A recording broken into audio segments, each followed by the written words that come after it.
One of the really nice things about having formulas for the margin of error and confidence intervals and such is that it gives us something we can manipulate algebraically if we're interested in another variable. So, for example, looking at this formula for margin of error, this is just taking the idea that margin of error is z star times SE, and then filling in the formula for the SE that involves p hat and n. So filling in this p hat 1 minus p hat over n in the square root. So putting that all together gets us this formula here for the margin of error. It's a little bit easier to think of them as two separate formulas, so I don't generally write it this way, but for what we're about to look at, this is helpful. Now here's the idea. Suppose you haven't done the study yet, and you know what you want to look into, and you know that you want to get a particular margin of error. Let's say, for example, in our Gallup polls, they always want to have their results reported with a 3% margin of error. So they choose their sample size to make sure they're going to get a 3% margin of error. They don't just wait and see what it happens to turn out to be. So what they want to know is what value is n to make this 3% or 0.03. Well, to answer that, we would want to solve algebraically for n. Now, you don't have to actually solve this equation algebraically because it's already done for you here, but you can kind of imagine there'd be a step at which you square both sides to get rid of the square root. There'd be a little bit of multiplying and dividing both sides by certain factors. And it would come out to be this. Note that these have p tildes in them, that this formula has p tildes instead of p hats. That's the only difference that we see here. So this gives us a formula for the sample size n given a specified margin of error and some estimate of our proportion. Now the reason we call this p tilde instead of p hat is because if we think about the context, we're about to do the study, we haven't done it yet, we don't know p hat yet.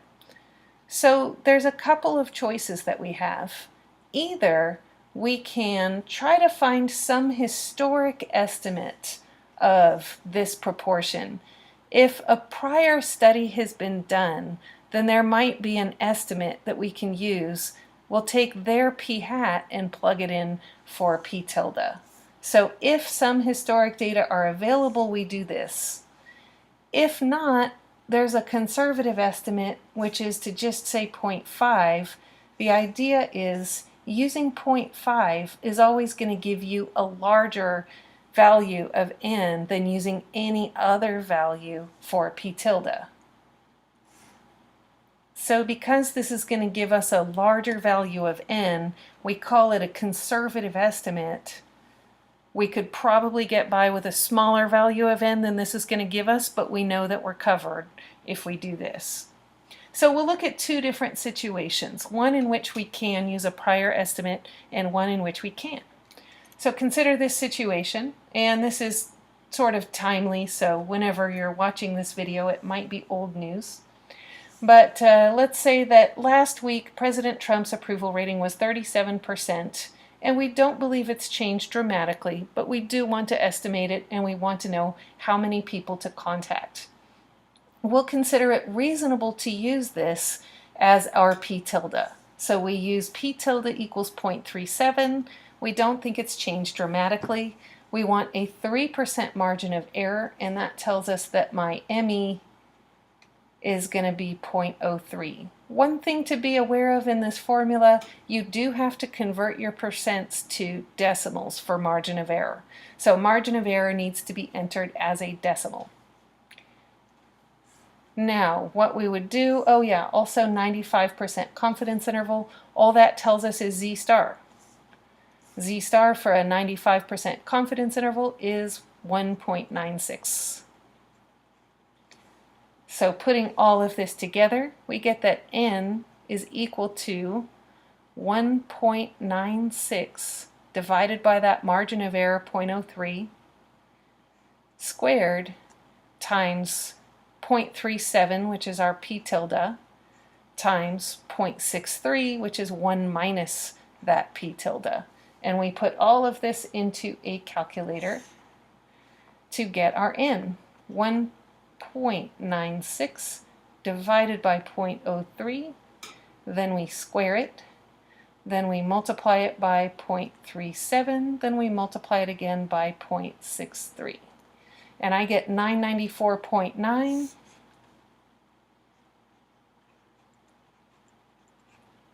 I'm going to round this up.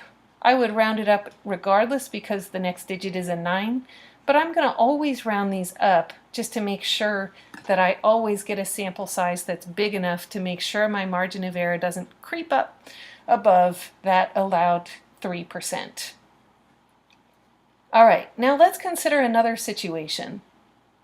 Let's say that even though we know President Trump's approval rating last week was 0.37, he just did something, right? He announced a new tariff on imported steel, for example, and we're not sure whether that's going to help or hurt his approval rating because it's in some people's special interests and it's not in others.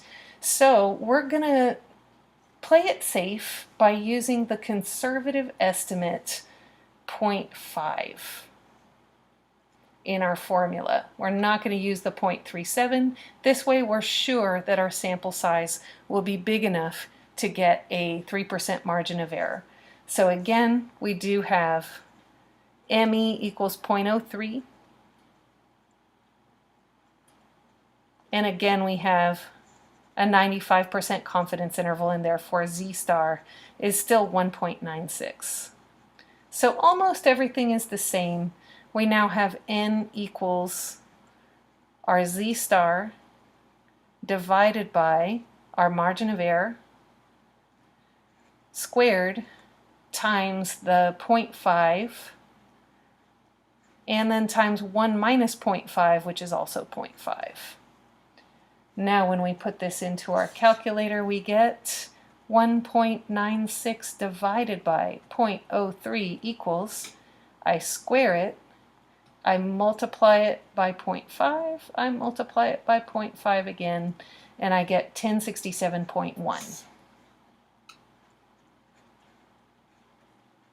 Now I can't contact 0.1 person, of course.